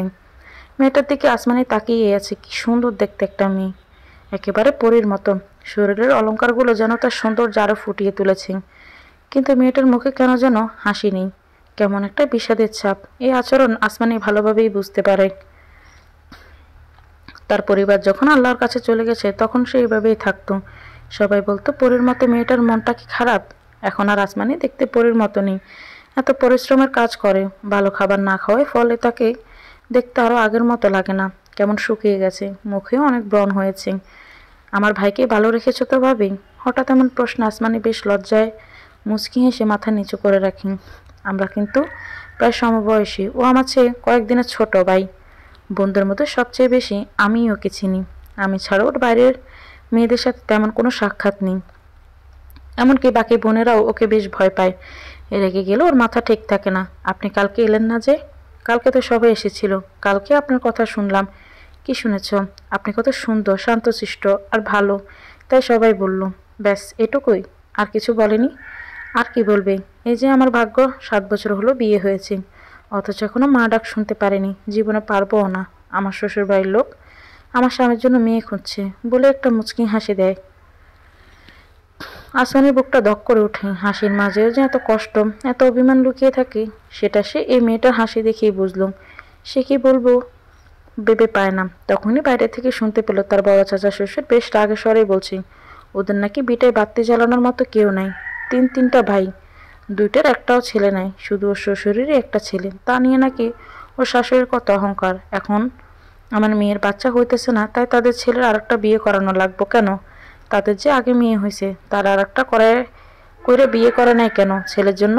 আসমানি ঘরের ভিতর থেকে শুনলো তার শ্বশুর বলছে, জামাই কি বলে? লোকটা আরো রাগের স্বরে বলে, ওই কাপুরুষ আর কি বলবে, ও নাকি বলছে বিধবা বিয়া করব। কত বড় বেয়াদব দেখছস, শেষমেশ বিধবা বিয়া করব, তাও বিয়া করবই। রোজিনা কি চাই ওরে জিজ্ঞেস কর তুই। আসমানি এমন একটা পরিস্থিতিতে পড়বে ভাবতে পারেনি। দুনিয়ার মানুষ কত ধরনের দুঃখ, তবুও তারা বেঁচে আছে। আর আসমানি তার পরিবারের মৃত্যুর পর কতবার সুইসাইড করতে চেয়েছে তার হিসেব নেই। আসমানির শ্বশুর ওর ঘরে এসে রোজিনার পাশে বসে। রোজিনার দিকে তাকিয়ে দেখে চোখ দুটো পানিতে ভরে আছে। সে বেশ ধীরেই বলে, কেমন আছিস মা? ভালো আছি মেজো বাবা। কালকে আসিসনি কেন? আসতে দেয়নি সকালে, রাতে এসেছি। জামাই কই আমাদের? কালকেই চলে গেছে। বেশ কিছুক্ষণ দুজনে নীরব থাকার পর নাসিরুদ্দিন সাহেব বললে, তুমি কি চাও মা? জানি না মেজো বাবা, তুমি কি তোমার বাবার মতো তোমার স্বামীকে খারাপ ভাবো? আমার ভাবনার কিছু যায় বা আসে না। সে কি কখনো তোমার সাথে খারাপ ব্যবহার করেছে? না। কখনো মেরেছে? না। কোনো মেয়ের সাথে সম্পর্ক আছে? না। সে এমন কেন সম্পর্কে জড়িয়ে নেই? তোমাদের মধ্যে মহব্বত আছে? সে কি চায়? রোজিনা কান্না আটকে রাখার চেষ্টা করে বলল, সেও বাবা হতে চায়। তোমার কাছে অনুমতি চেয়েছিল? হ্যাঁ। তুমি কি বলেছ? বলেছি করে নেন। তোমার ব্যাপারে কিছু বলেছে? ওনার বাড়ির লোক চায় ডিভোর্স করাতে, কিন্তু উনি রাজি নন। আর উনি কোনো বিধবা মহিলাকে বিয়ে করতে চেয়েছেন। তুমি কি তোমার স্বামীকে খারাপ ভাবো মা? না। কিন্তু কিন্তু কিন্তু কি মা? ওনার ভাগ্য বা কাউকে দিব কিভাবে? একই বাড়িতে থাকবো আমরা। মেজো বাবা, আমি মানতে পারবো না, মানার কথাও না। আমার কি করা উচিত মেজো বাবা? শোনো মা, প্রথমে তোমার স্বামীকে খারাপ ভাবা বন্ধ করো। সে মোটেও খারাপ মানুষ নন, না হলে 60টা বছর কিন্তু কম সময় নয়। সে কোনো বাজে সম্পর্কে জড়িয়ে নেই, আবার বিয়ে করতেও চেয়েছে কোনো বিধবা মহিলাকে। তুমি কি মা হতে চাও না মা? চাই মেজো বাবা, আমিও মা হতে চাই। আল্লাহর কাছে নামাজ শেষে মোনাজাতে আল্লাহর কাছে কি চাও বলো তো? সন্তান। যে কোনো কিছুর বিনিময়ে আমি একটা সন্তান চাই মেজো বাবা। স্বাভাবিকভাবেই কি তোমার মনে হয় না তোমার স্বামীও বাবা হতে চাই? হ্যাঁ, সেও চায়। দেখো মা, পৃথিবীতে প্রতিদিন হাজার হাজার মেয়ে মারা যাচ্ছে বাচ্চা জন্ম দিতে গিয়ে, তবুও কি কোনো মেয়ের মুখে শুনেছ আমি মা হতে চাই না? সব মেয়ে মা হতে চায়। আমি আমার এক ছাত্রীকে দেখেছি, বাচ্চা জন্মের সময় ডাক্তার বলেছিল যে কোনো একজনকে বাঁচানো যাবে। সবাই ওকে বাঁচানোর সিদ্ধান্ত নিয়েছিল, কিন্তু অপারেশন থিয়েটারে মেয়েটা ডাক্তারের হাত ধরে বলেছিল তার সন্তান যেন পৃথিবীর আলো দেখতে পায়। নিজের জীবনের বিনিময়ে সে তার সন্তানকে বাঁচিয়ে দিয়ে গেছে। আমাদের বাংলাদেশে কত বৃদ্ধাশ্রম রয়েছে, সবাই আতঙ্কে থাকে, হয়তোবা তাদের সন্তান বড় হয়ে তাদের সেখানে রেখে আসবে। কিন্তু কোনো পুরুষ তো বাবা হওয়ার আনন্দ থেকে বিরত থাকে না মা। মানুষ জানে 1 মিনিট পরেও তার মৃত্যু হতে পারে, কিন্তু তারপরও তার তার নিজের জীবনকে সাজাতে তার কত আয়োজন। মানুষ একটা সন্তান জন্ম দেয় যাতে তার একটা অংশ পৃথিবীতে থেকে যায়।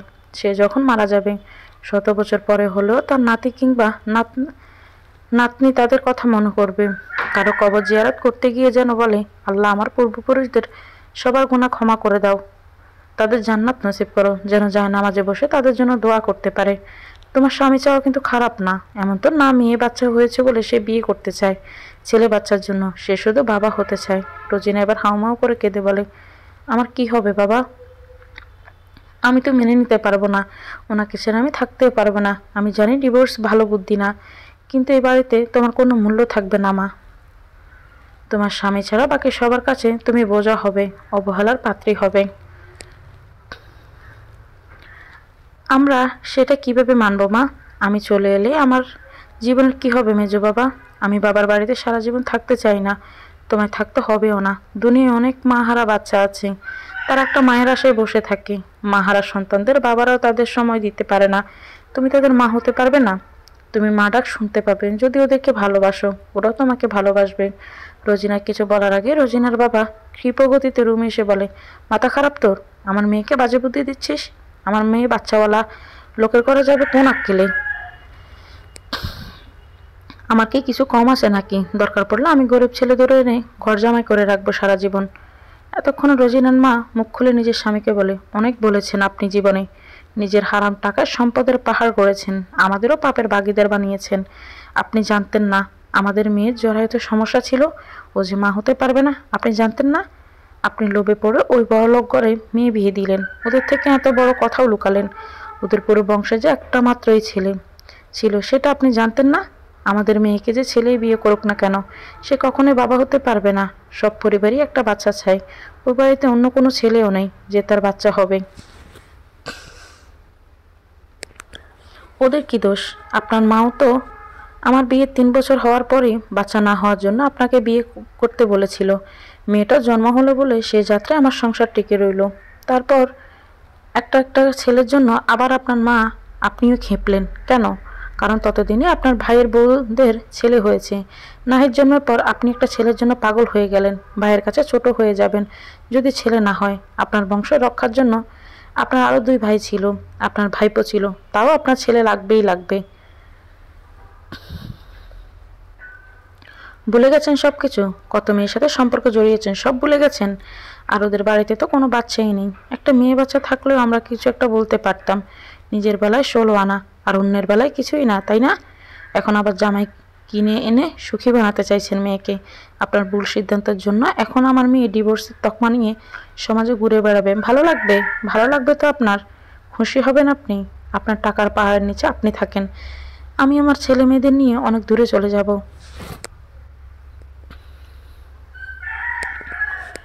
এত বছর আগের করা ভুল আর পাপের কথা সবার সামনে বেরিয়ে আসে নাসির সাহেব খুব লজ্জায় মাথা নিচু করে ফেললেন। সবচেয়ে বেশি অবাক হয় রোজিনা। সে থতমত গলায় বলে, মা, তোমরা জানতে আমি কখনো মা হতে পারবো না? রোজিনার মা কোনো কিছু না বলে শুধু কাঁদতে থাকেন। রোজিনা হঠাৎ কেমন অপ্রকৃতস্থর মতো করে, বিড়বিড় করে কিছু বলে দৌড়ে বেরিয়ে যায় সেখান থেকে। রোজিনার মা ওর পিছনে ছুটতে ছুটতে চলে যায়। শাহেদা বেগম আসমানিকে বলে, তুমি ওদের বাড়িতে যাও মা, ওকে একটু বোঝাও। আসমানি কি করবে ভেবে পায় না। শাহেদা বেগম বুঝে নতুন বউয়ের এভাবে চাচা শ্বশুর বাড়ি যাওয়া ঠিক হবে না, তাই সে আসমানিকে বলে, চলো আমিও যাই তোমার সাথে।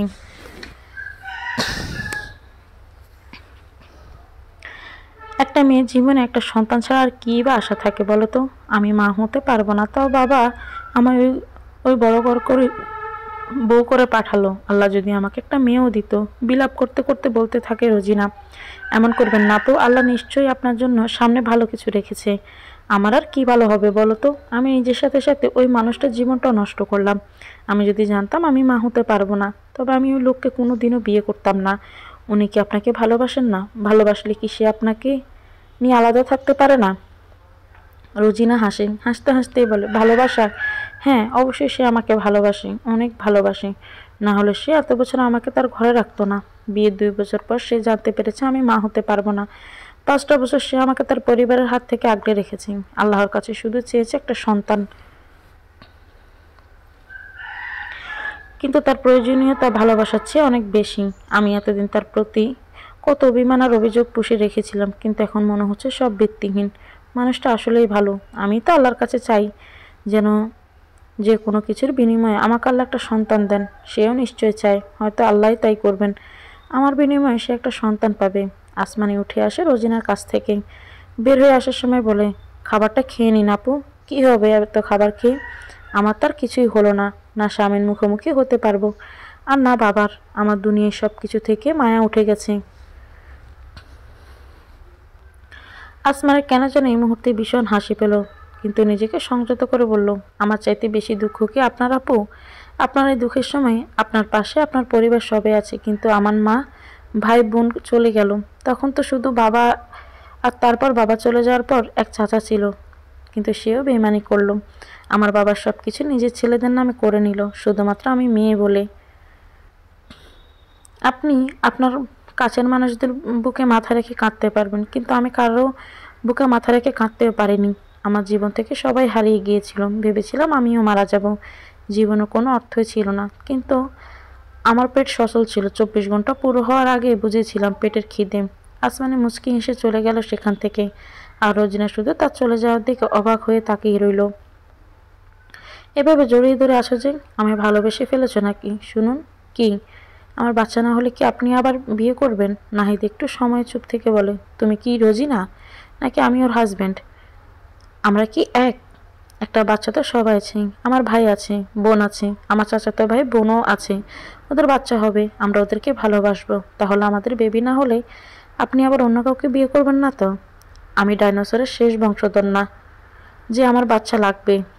দুপুরের খাবার খেয়েছো? না, আপনার জন্য অপেক্ষা করছিলাম। নাতাশা নাবিলা কোথায়? বললো তো কোচিংয়ে গেছে। ঠিক আছে, তুমি খাবার রেডি করো, আমি চেঞ্জ করে আসছি। আসমানের রুম থেকে বের হলে নাহিদ চেঞ্জ করে রুম থেকে বের হওয়ার সময় আসমানের ফোনে একটা মেসেজ আসে। কোনো গুরুত্বপূর্ণ মেসেজ ভেবে নাহিদ মোবাইল হাতে নিয়ে আসমানিকে ডেকে ফোনের স্ক্রিনের উপর নজর দিতে দেখে সেখানে লেখা, সব কিছু ঠিকঠাক আছে তো ম্যাম? কোনো সমস্যা হয়নি তো? আসমানি রুমে আসলে নাহিদ ব্রুকুজকে জিজ্ঞেস করে, তুমি আবার কারো ম্যাম নাকি? আসমানি কেমন যেন ভরকে যায়, কিন্তু যথাসম্ভব নিজেকে সামলে নিয়ে বলে, আমার স্টুডেন্ট, আমি কয়েকজনকে টিউশনি পড়াই, তাদেরই একজন। বিয়ের কথা জানানো হয়নি ওদের, দুদিন যাচ্ছি না বলে হয়তো খোঁজ নিচ্ছে। ও আচ্ছা, তাই বলো। আচ্ছা চলো খেতে যাই, ভীষণ ক্ষুধা পেয়েছে। নাহিদ বের হয়ে গেলে আসমানি দ্রুত হাতে টাইপ করে, সব কিছু ঠিকঠাক আছে, যদিও অনেক কিছুই প্ল্যান মাফিক হয়নি।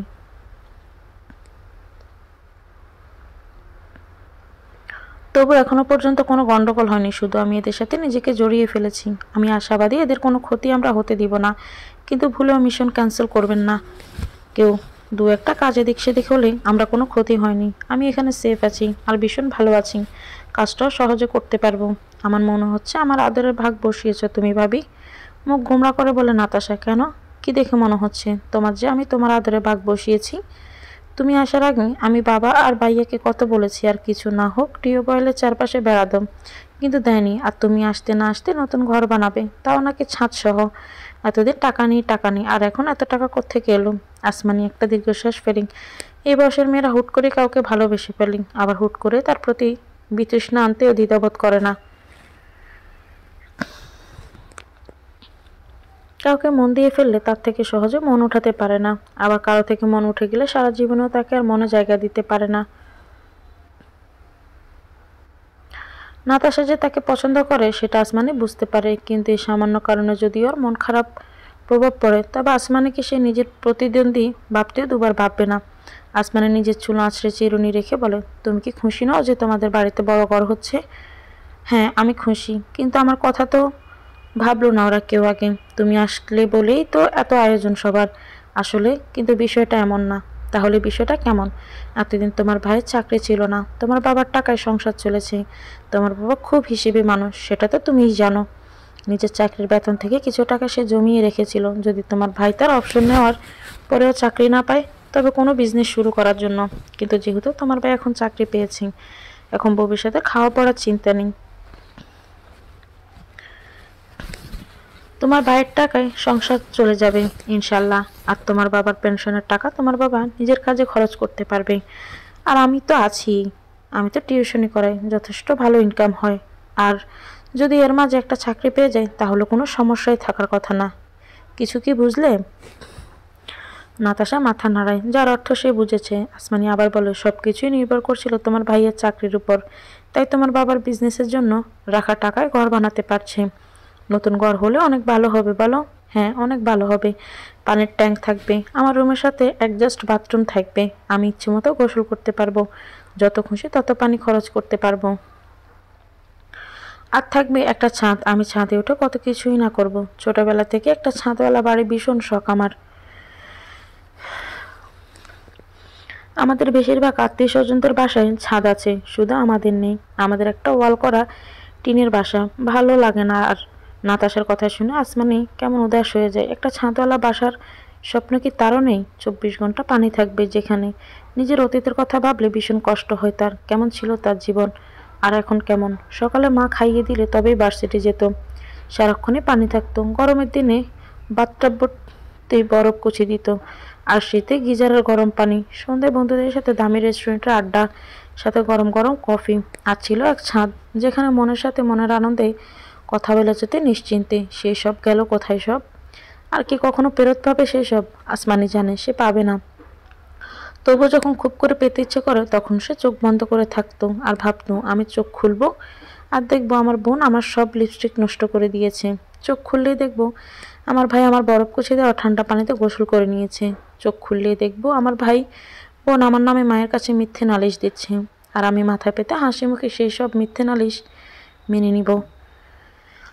কিন্তু বরাবরই আশাহত হয় আসমানি। হোস্টেলে থাকাকালীন সময়ে দু চোখ খুললেই 5 জন মেয়ে চিল্লা পাল্লা নোংরা বাথরুম আর বারান্দাবিহীন একটা রুম দেখতে পেত। আসমানি ইচ্ছে করতে গলা ফাটিয়ে কান্না করতে, কিন্তু নিজেকে যতটুকু সম্ভব শক্ত করে নিয়েছিল সে প্রতিজ্ঞাবদ্ধ। সে তার কথা রাখবে। কোথায় হারালে ভাবি? তোমার নাচ ঘুরতে যাবে? ভাইয়া আসবে কখন? নাতাশার কথায় হুঁশ ফিরে আসে আসমানি। ধীরে ধীরে বলো, যাবো তো, তোমার ভাইয়া আসলে যাব। ওকে, তাহলে তুমি বরং রেডি হও, আমার আবার কোচিং আছে, যেতে হবে। নাবিলকে বলে দেখি আমাকে সাইকেলে করে দিয়ে আসে নাকি। এই, তুমি নাবিলকে নাম ধরে ডাকো কেন? ও তোমার বড় ভাই না?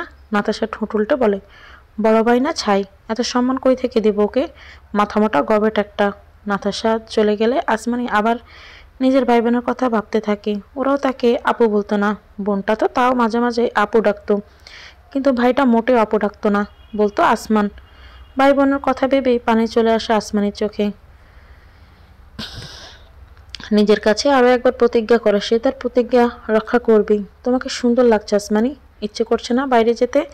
মন চাইছে এখানে বসে তোমাকেই দেখি। বাজে কথা বলবেন না, সবাইকে বলেছেন আমরা বাইরে যাব। এখন যেতে না চাইলে কি ভাববে সবাই? যা বাবার ভাববেই, তাতে আমার কি। এখন আবার কোথায় গিয়েছিলেন? ইট সিমেন্টের দোকানে। কেন? এখন আবার কেন গিয়েছিলেন? কালকে না কথা বলে আসলেন। বাবা আবার সকালে বলল ছাদের উপরেও নাকি ছোট ছোট দুটো রুম বানাবে, আবার একটু উঁচু করে রিলিং দেবে। হঠাৎ এই সিদ্ধান্ত আবার? বাবার নাকি মনে হচ্ছে খুব তাড়াতাড়ি এবারে সদস্য বেড়ে যাবে, তাই এত আগাম উদ্যোগ। আর রেলিং না থাকলে তারা পড়ে যাবে না? নাহিদের কথা শুনে আসমানি ভীষণ লজ্জা পায়। কথা ঘুরাতে তাড়াতাড়ি বলে, আপনি বের হন, বাইক বের করেন, দেরি হয়ে যাবে কিন্তু আমাদের। নাহিদ প্রায় আট্টনাদের মতো করে বলে, বাইক? আমি বাইক পাবো কই? আমার তো বাইক নেই। আসমানি অবাক হয়ে বলে, আপনার বাইক নেই? তাহলে ওই রাতে বাইক কোথা থেকে পেয়েছিলেন? আর হ্যাঁ, সত্যি আমি সেই রাতের পর আপনাদের বাড়িতে কোনো বাইক দেখিনি। আমি খেয়াল করিনি ব্যাপারটা। নাহিদ মাথা নিচু করে বলে, ওটা তো আমার বন্ধুর বাইক ছিল আসমানি, আমি এমনিতে একটা কাজের জন্য নিয়েছিলাম। তোমার কি প্রবলেম হবে যদি আমার বাইক না থাকে? আসমানি বেশ স্বাভাবিকভাবেই বলে, কোনো প্রবলেম নেই, তবে হ্যাঁ, আপনার বাইকওয়ালা বন্ধুকে অবশ্যই ধন্যবাদ দিবেন। কেন? আসমানের চোখে কৌতূহল এনে বলে, না হলে আমরা একে অন্যকে পেতাম কই থেকে? আসমানের খোলা চুলে বিলি কেটে নাহিদ বলে, আজকের দিনটা কেমন লেগেছে আসমানি? অনেক ভালো। মা বাবা মারা যাওয়ার পরেই প্রথম আমি আজ এত আনন্দ করলাম। তোমার বন্ধু বান্ধব নেই তেমন? ছিল, এখন নেই। মানে সবার বিয়ে হয়ে গেছে? না, অনেকের হয়েছে অনেকের হয়নি, কিন্তু সবাই বদলে গেছে। মানে? আমার বেশিরভাগ বন্ধুরা ছিল রিচ ফ্যামিলির। বাবা মার মৃত্যুর পর তাদের সাথে তাল মিলিয়ে চলার মতো অবস্থা তো আমার ছিল না, যেহেতু সব কিছুই চাচার কবজায় ছিল। আর ওরাও অস্বস্তি বোধ করতো। আমি আমার অবস্থান বুঝতে পেরেছিলাম, তাই নীরবেই সরে এসেছি। আর মধ্যবিত্ত ঘরের যারা ছিল বেশিরভাগই বিয়ে হয়ে গেছে। মানুষ কীভাবে এতদিনের পুরনো বন্ধুকে ছেড়ে দিতে পারে একা একা? আসমানে খিলখিল করে হাসি। সে হাসিতে লুকানো থাকে বুক ভরা কষ্ট আর অভিমান। নাহিদ ব্রুকুচকে জিজ্ঞেস করে, হাসছো কেন? নিজের আপন চাচাই বেইমানি করলো, আর বন্ধুরা তো পর। শুনুন, কি? আমি কিন্তু টিউশনি পড়াবো। বেশ, তোমার ইচ্ছে, আমি বাধা দিব না, কিন্তু আগে যেমন প্রায় সারাদিন পড়িয়েছ তেমন পড়িও না। হ্যাঁ, আমিও সেটাই ভেবেছি, দুজনকে পড়াবো। ও, কত দূর ওদের বাসা? এখান থেকে যেতে কত সময় লাগবে? 20 মিনিটের মতো। দুজনকে কেন পড়াবে? কারণ একজনের থেকে আমি বেশ ভালো বেতন পাই। ওর বাবা পুলিশ তো, আবার ওর মাও কম্পিউটারে কি যেন জব করে। আর একজনের অবস্থা খারাপ। আমি খুব কম টাকাতে ওকে পড়াই, কারণ ওর বাবার হাঁটুর নিচ থেকে প্যারালাইজড। ওর মা জব করে কোনো মতে সংসারটা চালায়। প্যারালাইজড লোকের বউয়ের বয়স কত? 35-এর মতো হবে হয়তো। তাহলে তো অনেক কম বয়স। ওই পঙ্গু লোকের সাথে সংসারে আছে। ভালোবেসে বলেই আছে। নাহিদ আসমানিকে নিজের সাথে মিশিয়ে বলে, আমার কিছু হয়ে গেলে তুমি আমার পাশে থাকবো তো আসমানি? আসমানি হেসে বলে, সারা জীবন থাকবো, কথা দিচ্ছি। নিজের জীবনের বিনিময়ে হইলেও আপনারা আপনার পরিবারকে সব বিপদ থেকে রক্ষা করব। কিন্তু আপনি কোনো অন্যায় করলে আপনাকে গুলি করতেও দ্বিধাবোধ করব না। নাহিদ ওর কথা শুনে ফিক করে হেসে বলে, এই নরম নরম হাত দিয়ে গুলি করবে কিভাবে সখী আমার? আপনার কি মনে হয় স্যার? আসমানি মেয়েটা আমাদের কাজটা করে দিতে পারবে? নর্মাল পোশাকে থাকা একটা মেয়ে বেশ উৎকণ্ঠা নিয়ে প্রশ্ন করে সামনে বসে থাকা টুপিওয়ালা লোকটাকে। সিগারেট টান দিয়ে সামনের লোকটাকে বলে, নিশ্চয়ই পারবে, ওই মেয়েই পারবে। ওর চোখ দেখেছ, পুরাই আগুন, প্রতিশোধের নেশায় জ্বলছে। সেটাই তো চিন্তা স্যার, ও তো ওর নিজের প্রতিশোধের চিন্তায় আছে, আমাদের কাজ কীভাবে করবে? আর ও তো সম্পূর্ণ নতুন, তেমন পূর্ব অভিজ্ঞতাও নেই। আমাদের সাথে দু একটা কাজ করেছে, তাও ব্যাকআপ হিসেবে। স্বর্ণকার কি কখনো খাঁটি সোনা চিনতে ভুল করে মেয়ে? করে না, আমিও করিনি। আমি জানিও পারবে, পারতেই হবে ওকে, নিজের জন্যই সব পারতে হবে ওকে। কিন্তু ওর জীবনটা তো ওই বাড়িতে আটকে গেল, বিয়ে হয়ে গেল ওর, এখন কি হবে? আর বড় স্যার যদি জানে আপনি ওকে উস্কেছিলেন এই মিশনে সবার আগে থাকতে, তাহলে আপনার অবস্থা কেমন হবে ভাবতে পারছেন? তোমার কি মনে হয়? নিহারিকা, আমি কিছুই জানি না। নিহারিকা নামের মেয়েটি পেছনে ঘুরে দেখে এক যুবক তাদের সামনে এসে দাঁড়িয়েছে। টুপিওয়ালা লোকটাও সিগারেট ফেলে কোনো মতে উঠে দাঁড়ায়। যুবককে দেখে যে তার সব পাওয়া হয়ে গেছে সেটা নিহারিকা নামের মেয়েটি ভালোভাবেই বুঝতে পারে। যুবকটি বেশ ধীর পায়ে টুপিওয়ালা লোকটির সামনে গিয়ে ওর কলার ধরে বলে, অনেক খারাপ কাজ করলে মইন, অনেক খারাপ কাজ করলে। আসমানিকে এমনভাবে ব্রেন ওয়াশ করলে যে শেষ মুহূর্তে এসে এতগুলো প্ল্যান ফেল হওয়ার পরও শেষ উপায়েও বিয়ে করতে রাজি হয়ে গেল। তবু ওই মিশনের মেন ক্যারেক্টার হলোই আমি। যদি শেষে দেখি সব কিছুই ভুল, এমনকি তোমার সন্দেহ আর প্রমাণও, খোদার কসম তোমাকে খুন করতে আমার হাত একটিবারও কাঁপবে না। যুবকটি লোকটির কলার ছেড়ে দিয়ে চলে যাওয়ার আগে শেষ একবার বলে, তুমি জানতে না মইন, আমি আসমানিকে ভালোবাসি। তারপরে তুমি কীভাবে এমন একটা কাজে ওকে পাঠাতে পারলে? যুবকটি চলে গেলে মইন নামের টুপিওয়ালা লোকটির ভীষণ বলতে ইচ্ছে করলো, আপনি কি জানেন না স্যার, ওইখানে আবেগ ভালোবাসার কোনো স্থান নেই। এখানে আসা আমরা বেশিরভাগ মানুষই যাযাবর, বাবা মা আর পরিবারবিহীন, আমাদের কারোরই হারানোর কিছু নেই। আর বাদ বাকি যারা আছে তারা তো কাজ করে পেটের দায়ে। আপনি কি সত্যিই ডিভোর্স চাইছেন আপু? রোজিনার উদাস হয়ে বলে, যেখানে আমার কোনো মূল্যই থাকবে না সেখানে থেকে আমি কি করব? তাই তাদেরকে মুক্তি দিয়ে চলে আসছি। উনি এত সহজে মেনে নিল? রোজিনা আসমানির দিকে তাকিয়ে বলে, উনি মানে কে আসমানি? আমার স্বামীর কথা বলছো? আসমানি মাথা নাড়ায়। রোজিনা বলে, মেনে নিতে চাইনি, কিন্তু আমার কাছে থেকে দূরে চলে যাওয়ায় ওনার উচিত। আমি কি সেটা দিতে পারবো যেটা উনি চায়? আপনার জায়গায় ওনার সমস্যা থাকলে কি করতেন আপু? আমি ওনার মতোই কাজ করতাম। কেন বলো তো আসমানি, কেন? কারণ আমি যে আমার বাবার মেয়ে, আমার শরীরে তো আমার বাবার রক্তই বইছে। আমার বাবার মেয়ে থাকা সত্ত্বেও একটা ছেলের আশায় আমার মায়ের সাথে দুর্ব্যবহার করেছে। আর আমি যদি সন্তানের মা না হতে পারতাম তাহলে কত বছর আগেই চলে আসতাম। রোজিনার চোখে পানি চলে আসছে। আসমানি বুঝতে পারে সে অভিমান থেকেই কথাগুলো বলছে। আপনি কি তাকে অভিশাপ দিচ্ছেন আপু? রোজিনা হঠাৎ কঠোর হয়ে বলে, তুমি কি জানো তুমি কার ব্যাপারে কথা বলছো? তুমি যাকে নিয়ে কথা বলছো সে এখনো পর্যন্ত আমার স্বামী। আমি তার সঙ্গে 7 বছর যাবৎ সংসার করছি। আজ পর্যন্ত সে আমার সাথে একটু উচ্চস্বরেও কথা বলেনি। আমি মা হতে পারবো না জেনেও 5 বছর আমার সাথে সংসার করে যাচ্ছে। তার মা, খালা, ফুফু তাকে বিয়ে করার জন্য হাজার বুঝিয়েছে। তাদের বাড়িতে তার সামনে কত মেয়েকে এনে দেখানোর চেষ্টা করেছে, সে ঘুরেও তাদের দেখেনি। তোমার কোনো ধারণা নেই এই 5 বছরে সে আমাকে কোথায় কোথায় নিয়ে গেছে চিকিৎসার জন্য। তার পরিবারের রোশানল থেকে আমাকে কীভাবে বাঁচিয়েছে। কিন্তু এখন সে অপারগ। তার মা মৃত্যুসজ্জায়, সে এসেছে হিসেবে সে তার কাছে সেটাই চেয়েছেন যেটা এতদিন এত কষ্ট করেও তারা করতে পারেনি। বুঝলে আমাদের কাহিনী? আসমানি মাথা নিচু করে থাকে, খুব ধীরে ধীরে বলে, আপনি তাকে ভালোবাসেন না? কষ্ট হচ্ছে না আপনার? রোজিনা একটা তাচ্ছিল্যের হাসি দিয়ে বলে, এটা কোনো নতুন ব্যাপার না আসমানি। আমি 7 বছর আগেও আরও একবার ভালোবাসার মানুষকে হারিয়েছিলাম। তখন ভেবেছিলাম স্বামী নামক মানুষকে ভালোবাসতে পারবো না, কিন্তু বিয়ের মতো একটা হালাল সম্পর্কে অগ্রাহ্য করার মতো সাহস আমার ছিল না। নিজের অজান্তে আমি কীভাবে যে তাকে ভালোবেসেছি আমি তা জানি না, কিন্তু এখন মনে হচ্ছে তাকে ভালো না বাসলেই বুঝি আমার ভালো হতো। আসমানির বুঝতে সময় লাগলো না রোজিনা কি বলতে চাইছে। সে বেশ আগ্রহ নিয়ে জিজ্ঞেস করে, তাকে ছেড়ে বিয়ে করেছিলেন কেন আপু? ওই যে আমার বাবা, সে আমার সুখ দেখে চেয়েছিল, তাই তো অত বড় বাড়িতে বিয়ে দিয়েছিল। তবে একদিক দিয়ে ভালোই হয়েছে। ভালো কথা হলো ওই যে আমার ভালোবাসার মানুষটা তার কেউ নেই জানো তো, ছোটবেলাতেই তার মা বাবা মারা গেছে। আমাকে বিয়ে করলে সে তো একটা সন্তানও পেত না, তার জীবনটা অপূর্ণ থাকতো। বলেই রোজিনা একটু মুচকি আসে আসমানের ভীষণ ইচ্ছে করে সেই মানুষটা কোথায় আছে সেটা জানতে, কিন্তু সাহসে কুলোয় না সেই প্রশ্ন জিজ্ঞেস করার। রোজিনা বলে, শোনো আসমানি, জীবনে সুখী থাকতে গেলে বেশি কিছু লাগে না। তুমি আমার ভাইয়ের কাছে বেশি কিছু চেও না, তাহলে একটা সময় পর তোমারও উচ্চাকাঙ্ক্ষা বেড়ে যাবে, আর সেও হারাম পথ ধরবে উপার্জনের জন্য। কেন বলো তো এই কথাটা বললাম? কেন? আমার বাবাকে দেখো না, নাহিদের শরীরেও তো আমাদের বংশের রক্ত বইছে। কোনো রকমে যদি চাচার ব্যবহার পেয়ে বসে, রোজিনা কথাগুলো বলে আমার বাবা হাসতে থাকে যেন সে খুব মজার কথা বলেছে।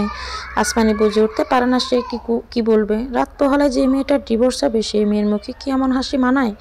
আসমানি, তোমার শ্বশুর আসছে মা, চলো আমাদের যেতে হবে। যাচ্ছি আম্মা। শাহেদা বেগমের এই বাসায় আসতে মোটেও ভালো লাগে না। সারা জীবন টিনের ঘরে থাকা মানুষটি এই বাসায় এসে মোটেও স্বাচ্ছন্দ্য বোধ করে না। তার যা মানুষটা খারাপ না, কিন্তু বাসের মানুষটা বড্ড বেশি লোক দেখানোর স্বভাবে। তার কি আছে সেটা মানুষকে দেখানোই তার স্বভাব। বিয়ের প্রথম থেকে তার বাসের কথাগুলো শুনে তার নিজের সংসারে বেশ অশান্তি হতো। সে তার স্বামীকে এটা সেটা বলে বিরক্ত করত। এটা নিয়ে সেটা নিয়ে, এটা লাগবে ওটা লাগবে বলে ঝগড়া করতো। এরপর রোজিনার নাহিদ হলো। রোজিনার কত খেলনা, কত দামি দামি পোশাক, প্রতিবেলায় দুধ। আর নাহিদের জন্য তেমন কিছুই না। বুক ফেটে কান্না আসতো তার। স্বামীর ব্যর্থতার জন্য যেমন খারাপ লাগতো, তেমনি নিজেদের মন্দ ভাগ্যের জন্যও কষ্ট পেত। আর তার স্বামীর সাথে শতবার ঝগড়া করলেও তার স্বামীর মুখ দিয়ে একটা টু শব্দ বের হতো না। সেটা দেখে তার আরও বেশি রাগ হতো। কিন্তু একদিন যখন রোজিনার মায়ের থেকে একটু দুধ নেওয়ার জন্য ওদের ঘরের কাছে যাচ্ছিল, ভেতর থেকে বাঁশির চিৎকার আর রোজিনার মায়ের নীরব আর্তনাদ। রোজিনার বাবা শ্রাম্য অশ্রাম্য অনেক বাসাতেই গালি করছিল, আর মাঝে মাঝে প্রহারও দিচ্ছিল। ভেতর থেকে বেশি আসছিল রোজিনার কান্না। তখন একদিকে যেমন রোজিনার মায়ের জন্য কষ্ট হচ্ছিল, তেমনি নিজের সুখের জন্য ভালো লাগছিল। তার স্বামীকে সে কত কথাই শোনাইতো, অথচ সে উল্টো কোনো প্রতিবাদই করতো না, শুধু মুখ বুজে সব কিছু সহ্য করতাম। সেই দিন থেকে আজ পর্যন্ত নিজের নেই আর অন্যের কী আছে সেটা নিয়ে কখনোই স্বামীর সাথে কোনো ঝগড়া করেনি, এমনকি কোনো খোঁটাও দেয়নি। বরং সেই দিনের পর থেকে সে বেজা বেড়ালার মতো স্বামীর অনুগত ভালোবাসার স্ত্রী হয়ে আছে। আসমানের রোজিনাদের বাসা থেকে বের হয়ে বলল, রোজিনা আপুর ভাগ্য কত খারাপ, তাই না আম্মা? শুধু ভাগ্যই খারাপ না মা, মা বাবার কর্মফলও। কি বললেন আম্মা? হ্যাঁ ঠিকই বলেছি আসমানি। কেন আম্মা, তুমি জানো না ওর বাবা কেমন মানুষ? আমি ওদের বাড়িতে ওর বাবা থাকলে যাই না। উনি বাড়িতে থাকলে তোমার শ্বশুরকে ছোট করে কথা বলে, ওদের এই আছে সে আছে বলে আমাদের মাথা খারাপ করে দেয়। আমার ভীষণ লজ্জাও লাগে। রোজিনার জন্মের পর একটা ছেলের জন্য ওর মায়ের উপর কত জুলুম করেছে তার হিসেব নেই। সাথে ছিল তোমার দাদি শাশুড়ি। মরা মানুষ নিয়ে খারাপ কিছু বলা ঠিক না, কিন্তু সে অনেক জ্বালাইছে, আমারও জ্বালাইছে। কিন্তু শেষ বয়সে এসে রোজিনার মা কিন্তু তাকে দেখে নাই, আমি দেখছি। রোজিনার মায়ের ওনার উপর থেকে সব মায়া মমতা উঠে গিয়েছিল। সে কারণ তুমি জানো না, কেউ জানে না। আমি আর রোজিনার মা ছাড়া। রোজিনার বাবা আমার আর তোমার শ্বশুরের কথা শুনাইতো আর অপমান করতো, কোনো সুযোগই ছাড়তো না। কিন্তু আজকে দেখো, মেয়ের কালকে ডিভোর্স, তাই মুখ কালো করে ঘরে শুয়ে আছে, আমাদের সামনেও আসলো না। এজন্যই বলে ধর্মের কল বাতাসে নড়ে। থাকাম্মা, এসব বললেন না। আল্লাহ ওনার শাস্তি ওনার মেয়েকে কেন দিচ্ছেন আল্লাহ ভালো জানেন। আমার তো খারাপ লাগে মা, কত কথা মনে পড়ে। আমার নাতাশা তখন কেবল হয়েছে। আমার নাহিদ রোজিনাদের বাড়ি টিভিতে কোনো একটা বড় লোক মেয়ের নাম শুনছিল, নাতাশা। তার নামটা এতটাই ভালো লেগেছিল ও যে নাতাশা জন্মের আগে থেকেই বলতো ওর বোন হবে, বোনের নাম হবে নাতাশা। জন্মের পর ওর নাম নাতাশা রাখলে তোমার চাচা শ্বশুর আমাদের কত কি বলেছে। নাম রাখার কাহিনী শুনি, সেটা আমি তোমাকে বলতে পারবো না। আমি আতুর করে বসে শুধু আল্লাহকে বলেছি, আল্লাহ যেন আমার মেয়েকে বড় করে বিয়ে দেন, যেন টিভির ওই মেয়ের বাবার চাইতে আমার নাতাশা অনেক বড় ঘরের বউ হতে পারে। আমাদের তো অত সামর্থ্য নেই যে সে বড় ঘরে মেয়ে হবে। কথাগুলো বলে হুট করে কাঁদতে থাকে শাহেদা বেগম। আসমানি তাকে সান্ত্বনা দিয়ে বলে, পুরনো কথা মনে রাখবেন না আম্মা, চলেন সামনের দোকান থেকে পান কিনে নিয়ে যাই আপনার জন্য, পান তো শেষ হয়ে গেছে। কথাগুলো বলে আসমানি জবাবের অপেক্ষা না করেই সামনের দিকে এগিয়ে যেতে থাকে। শাহিদা বেগমও বাধ্য মেয়ের মতো ছেলের বউয়ের পিছু পিছু যেতে থাকে। আসমানি আর তার শাশুড়ি যখন বাড়ির সামনে আসছিল, তখন আসমানি খেয়াল করে একটা লম্বা মতো শুকনো লিকলিকে চেহারা এক লোক এদিকে সেদিকে তাকাতাকি করছে। তার পোশাকও কেমন যেন যেন কারো থেকে নিজেকে আড়াল করার জন্য আলখাল্লা টাইপ কিছু একটা পড়েছে। আসমানি বুঝে উঠতে পারে না লোকটাকে আগে কোথাও দেখেছে বলে তো মনে পড়ে না। তাদের সদস্য ওনার না হলে সিগন্যাল দিত। তাহলে কে এই লোকটা? এতক্ষণে আসার সময় হলো মহারানী, কি করব বলুন? রোজিনাপুর সাথে কথা বলছিলাম, ওনার জন্য খারাপ লাগছে। আমার লাগছে না? আসমানি চমকে উঠে বলে, মানে আপনার বোনের বিবাহ বিচ্ছেদ হচ্ছে আর আপনার খারাপ লাগছে না? না, কারণ ওই সম্পর্কে ভালো ছিল না। ওর স্বামী ভালো মানুষ হলেও শ্বশুরবাড়ির লোকেরা ভালো না। আমার বোন কষ্ট পাক সেটা আমি চাই না। আমি চাই ও যেখানেই থাকুক ভালো থাকুক, কিন্তু ওনার কি হবে? ওর জন্য সামনে অনেক ভালো কিছু অপেক্ষা করছে, দেখে নিও তুমি। কিন্তু উনি এখন অনেক বেশি কষ্টে আছেন। আর এই ঘরের মানুষটা যে তার বউয়ের বিরহে এতক্ষণ কষ্ট পেয়েছে সেটা কি তার বউ জানে?